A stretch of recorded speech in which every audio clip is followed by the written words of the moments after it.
Could you be handling stress better? That's the topic that we're going to be addressing today on Flourish-Meant. I'm your host, Tina Yeager, and today I have a guest that's going to help us address some proven stress management strategies, and her name is Gaylyn Williams. She's the president of Relationship Resources, the author of 41 books, and a dynamic motivational speaker. Her books and training offer biblical, easy-to-apply strategies that have been proven worldwide with over 50,000 people. Welcome, Gaylyn. I cannot wait to hear what you have to share today. Thank you. I'm excited to be here with you.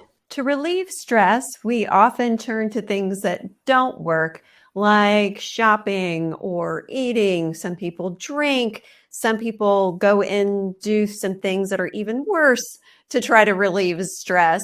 But what are some proven strategies that actually work? You started with the one in the last half of our conversation, which is shift your focus intentionally from your situation to how big God is and who God is, and that He is with you in that situation. What are some other things that we can also apply? Well, one is figuring out what is stressing you. Because, if I went to a doctor and said, hey, I'm not feeling good, just give me some medicine, how much good can it do? So one of the first things to do is to just write down every way that you're feeling stressed, including stuff that's internal, like worries and fears. I still go through this list and do the whole process whenever I start to feel stressed. But I'm always amazed at how much of what I write down is things that I'm worried about or things that I'm fearful of. So one of the first things is to write down everything. And then figure out, okay, so how is stress affecting us? And it's really important to understand how stress is affecting us and to understand at what point are we the most effective? Because if we have too little stress, then we're not effective. If we have too much stress, then that's going over into burnout. And everybody has a different curve where we are the most effective. So it's figuring out, okay, so how does that affect us? And how is it affecting me specifically with symptoms? How's it affecting me emotionally, mentally, spiritually, physically? So figure out, okay, so if I experience this symptom, then I know I'm getting overstressed. So like it used to be when I would have chest pains, I'd go, okay, I'm overstressed. I need to do something about it. So those are a couple of ways, but then we need to look at that list and figure out, okay, which of these can I do something about? So like worries and fears and that kind of thing, those are always the first thing, I can do something about those. I don't have to choose to stay stressed and to stay worried or whatever it is. Sometimes we need to get rid of things in our schedules because we're trying to do too much. For the person who is watching or listening that does not know what effective looks like for them, let's say they've lived a chronic lifestyle of being overwhelmed and burned out. They don't know what it means to be effective. How would you advise that person to begin to look at where they can pare things down and how they can know in their body? Because sometimes people detach, especially people who've had a trauma history, from what their body is feeling compared to what they should be feeling. They may not recognize that they've got gut issues because they're stressed or chest pains because they're stressed. They tune that out and detach it from their emotions. How would you strategize that for somebody to begin to look at the places in their body they're experiencing this and what effective might look like for them if they haven't experienced that? There's a lot there because, each of us has to just figure that out on our own. Well, one would be asking the Lord to show us What is it that's holding me back? What is it that's keeping me from being the most effective? But then talking to a spouse or friends. But you need to be open to what they have to say.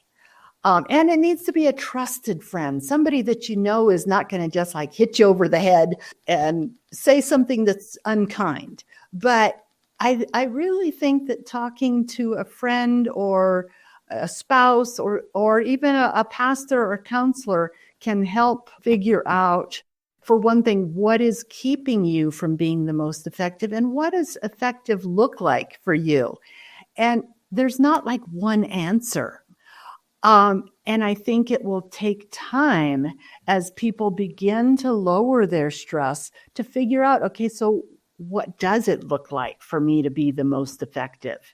What are some main tips that you want to make sure everyone takes away from our conversation about making their lives resilient to stress and applying proven stress management strategies? Well, I'd say take the time to learn what you're stressed about, how it affects you, and then especially figuring out how it's affecting you internally. And yes, it does take some time to figure that out. And sometimes when we're super stressed, we go, oh, I don't have time to do one more thing.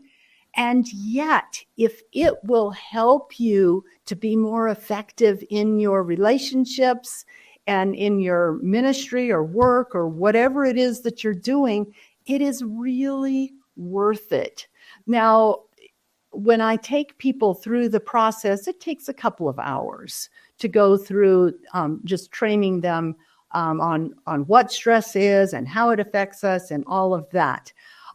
Now I can go through the process in less than an hour, like probably half an hour to an hour. And it's so worth it because sometimes I really, even though I know the principles, I've been teaching the principles, I've been using them for 25 years, sometimes I just don't recognize what is going on. Why am I so stressed? And another issue to realize is that stress is rarely, probably never, just one thing. And so sometimes when I go through this process, I will go, well, I don't have any big stressors. And yet I will look at a whole bunch of little stressors that I have. And so stress is cumulative. It all adds up. So it's not like one thing, but it's a whole bunch of things can all add up and make you feel very stressed. I think people often develop this martyr mentality that my stress is only going to affect me and I can just suffer through it. However, as president of Relationship Resources, you're probably aware that your stress isn't just affecting you. No, it affects everyone around me. And sometimes I can be really good at hiding it, but a lot of times, it just does come out. And sometimes we don't realize what we may say or do that's going to affect those around us. Gaylyn, I know that you have a ton of resources to offer the audience today. Can you list how people can find you and receive your free downloads, buy your books, and maybe book you as a speaker? They can go to tipsforlessstress.com. And you'll find my book there, just on relationshipresources.org, which that Tips for Less Stress is one of the pages on there. But that has a lot of other books that I've done and lots of other resources that people can have.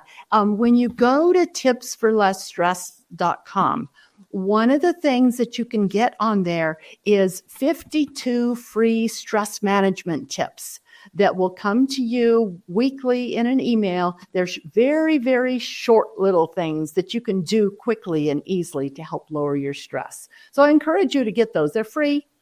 And they've helped a lot of people. I hope that all of you listening feel a little bit better equipped to manage your stress. And of course, I also hope that you will come back for the next episode of Flourish-Meant.